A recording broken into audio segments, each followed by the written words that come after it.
Hello दोस्तों। तो result season start हो चुका है। रिस्टार्ट का हो चुका है, तो एक हफ्ते से रिस्टार्ट है और जोर शोर से चल रहा है।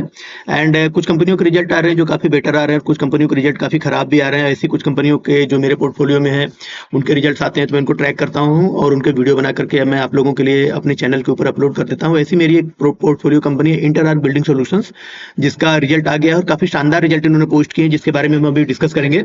एंड दोस्तों, अभी आप देखें तो कल रात में एक गुड न्यूज भी आई है हम लोगों के लिए, इन्वेस्टर्स के लिए, कि मिस्टर ट्रंप ने जो रेसिप्रोकल टैरिफ था इंडिया का उसको 25% से घटा करके 18% कर दिया है।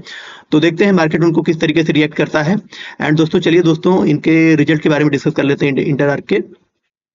तो दोस्तों, जो इनका रिजल्ट आया है अभी, उस रिजल्ट को अगर आप रेवेन्यू देखें तो इनका रेवेन्यू 44% से ईयर ऑन ईयर बेसिस पर ग्रो हुआ है।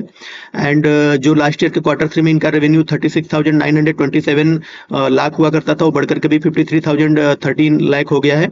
एंड अगर आप इस रिजल्ट को इनके क्वार्टर ऑन क्वार्टर बेसिस पर देखें, मतलब क्वार्टर टू से कंपेयर करें क्वार्टर थ्री के रिजल्ट को, तो इसमें इनके रेवेन्यू में 6.6% की हेल्दी ग्रोथ आई है। और अगर आप इनके रिजल्ट को 9 मंथ बेसिस पर देखते हैं तो इसमें 42% की ग्रोथ आई है 9 मंथ बेसिस पर, मतलब लास्ट ईयर के 9 मंथ के कंपैरिजन में इस साल के 9 मंथ में। एंड अगर आप दोस्तों इनका इनका एक्सपेंस देखते हैं तो इनका एक्सपेंस भी आपको दिखेगा कि ये 43% ईयर ऑन ईयर बेसिस पर ग्रो हो गया है। एंड अगर आप इनका प्रॉफिटेबिलिटी देखें, पीबीटी, तो पीबीटी में 33% की ईयर ऑन ईयर बेसिस पर ग्रोथ आई है। एंड अगर आप इनका प्रॉफिट आफ्टर टैक्स देखते हैं तो प्रॉफिट आफ्टर टैक्स में आपको 32% की ईयर ऑन ईयर बेसिस पर ग्रोथ दिखाई देगी। और दोस्तों, अगर आप इनका ईपीएस देखें तो ईपीएस में भी 31% की हेल्दी ग्रोथ है ईयर ऑन ईयर बेसिस पर। तो कंपनी का रिजल्ट देखा जाए तो ओवरऑल बहुत अच्छा है। एंड मैनेजमेंट ने जैसा बोला था कि हम 25-30% के रेट से कंटिन्यूसली ग्रो किए जाएंगे लास्ट ईयर के लास्ट क्वार्टर कॉन्फ्रेंस कॉल में, उसके अकॉर्डिंग इनका परफॉर्मेंस भी अलाइन है। एंड इनका अभी कॉन्फ्रेंस कॉल होना बाकी है दोस्तों इस रिजल्ट के बाद। तो अगर क्वार्टर थ्री का कॉन्फ्रेंस कॉल आएगा तो देन हम उस इनके कॉन्फ्रेंस कॉल को एक बार और डिटेल में भी एनालिसिस करेंगे और आप लोगों के लिए एक वीडियो बना करके मैं अपने चैनल के ऊपर अपलोड कर दूंगा। दोस्तों, अगर कंपनी के बिजनेस मॉडल के बारे में बात की जाए तो इनका बिजनेस मॉडल बहुत सिंपल सा है। बेसिकली ये क्या करती है, प्री इंजीनियर्ड बिल्डिंग मटेरियल बनाती हैं एंड उनको क्लाइंट के जो लोकेशन होते हैं उनके ऊपर जाकर के उसका असेंबली भी करती हैं। तो दोस्तों, सबसे पहले मैं आप लोगों को बता दूं कि pre engineered building material actually होते क्या है। इनफैक्ट आप लोगों ने दोस्तों बहुत सारे अपने आसपास घरों के आसपास वेयर हाउसेज देखे होंगे, कोल्ड स्टोरेज देखे होंगे, या फैक्ट्रीज देखी होंगी, या ऐसी मैन्युफैक्चरिंग यूनिट्स देखी होंगी जो एक शेड के अंतर्गत रन किए जाते हैं, चलाए जाते हैं। तो वो जो शेड होते हैं, वो जो वेयर हाउस या जो कोल्ड स्टोरेज होते हैं, वो बिल्डिंग्स जो हैं प्री इंजीनियर्ड बिल्डिंग मटेरियल से बनाए जाते हैं। Actually pre engineered building material होता है क्या, स्टील का स्ट्रक्चर होता है, मतलब किसी बिल्डिंग के अलग अलग पार्ट को स्टील से ही बनाया जाता है। इसमें किसी भी तरीके के सीमेंट या ईंट का कोई यूज नहीं किया जाता है। ये स्टील का स्ट्रक्चर होता है जो अलग अलग पार्ट्स के लिए अलग अलग स्ट्रेंथ की स्टील यूज की जाती है। मीन्स इसमें जो बीम्स हैं, जो कॉलम्स है, जो रूफिंग है, तो ये सारे जो पार्ट होते हैं बिल्डिंग के, उन सबको एक फैक्ट्री के अंदर प्रोड्यूस किया जाता है और इसके बाद लोकेशन पर लाकर उनको उनकी असेंबली की जाती है, उनका इरेक्शन किया जाता है।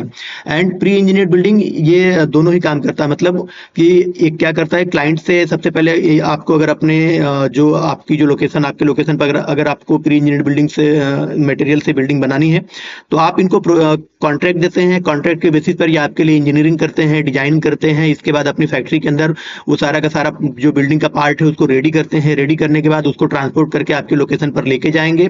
लोकेशन पर लेकर जाने के बाद ये क्या करेंगे, वहां पर उसकी असेंबली करेंगे और उसका इरेक्शन करेंगे। एंड इसके बाद आपको पूरा प्रोजेक्ट रेडी करने के बाद चाबी आपके हाथ में सौंप देंगे। मीन्स पूरी तरीके से टर्न की सोल्यूशन प्रोवाइडर है। तो एक तो बिजनेस मॉडल इनका ये है। दूसरा बिजनेस मॉडल ये है कि आपके रिक्वायरमेंट के अकॉर्डिंग ये क्या करेंगे कि आपके लिए प्रोडक्ट रेडी करेंगे, रेडी करके आपको दे देंगे, बाकी आप उसको अपने इंजीनियर की टीम से आप उसका इरेक्शन करवाते हैं। तो ये प्री इंजीनियर्ड बिल्डिंग जो पार्ट्स होते हैं वो भी सेल करते हैं एंड जो प्री इंजीनियर्ड बिल्डिंग का प्रोजेक्ट होता है वो टोटल वो प्रोजेक्ट भी कंप्लीट करते हैं। तो दोनों तरीके का इनका बिजनेस मॉडल है, दोनों से इनको रेवेन्यू कंट्रीब्यूट होता है।